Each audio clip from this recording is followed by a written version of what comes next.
వివక్షకు వ్యతిరేకంగా పుట్టినింటి నుంచి అడుగు బయటపెట్టిన ఆడబిడ్డను తెలంగాణ ప్రజలు హక్కున చేర్చుకున్నారు. జోగులాంబ గద్వాల జిల్లా వడ్డేపల్లి మున్సిపాలిటీని ఆమెకు బహుమతిగా ఇచ్చారు. మున్సిపల్ ఎన్నికల్లో కల్వకుంట్ల కవితకు జనం పట్టం కట్టారు. బీఆర్ఎస్ నుంచి బయటకు వచ్చి తెలంగాణ పాలిటిక్స్ లో స్వతంత్రంగా తన భవిష్యత్తుని తీర్చిదిద్దుకుంటోన్న కల్వకుంట్ల కవిత ఆ మున్సిపాలిటీలో విజయటంకా మోగించారు. బీఆర్ఎస్ పార్టీ నుంచి బయటకు వచ్చిన కేసీఆర్ కుమార్తె తెలంగాణ జాగృతి అధ్యక్షురాలు కల్వకుంట్ల కవిత జోగులాంబ గద్వాల జిల్లా వడ్డేపల్లి మున్సిపాలిటీలో విజయ దుందుబి మోగించడం సంచలనంగా మారింది. ఆల్ ఇండియా ఫార్వర్డ్ బ్లాక్ పార్టీతో కలిసి కల్వకుంట్ల కవిత ఆ పార్టీ గుర్తుపై బరిలోకి నిలిచి గెలిచి తన తడాకా చూపించారు.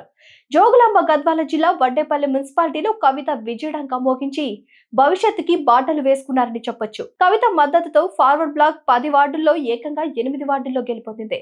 మరో 2 స్థానాల్లో కాంగ్రెస్, బీఆర్ఎస్ లో ఒక్కో స్థానంతో సరిపెట్టుకోవాల్సి వచ్చింది. తెలంగాణ జాగృతికి చెందిన నేతలు ఏఐఎఫ్బి తరపున ఎన్నికల బరిలోకి దిగి ఈ అనూహ్య విజయాన్ని సాధించారు. ఈ వీడియో మీద మీ అభిప్రాయాన్ని కామెంట్ చేయండి. ప్లీజ్ సబ్స్క్రైబ్ టు వేదిక టీవీ.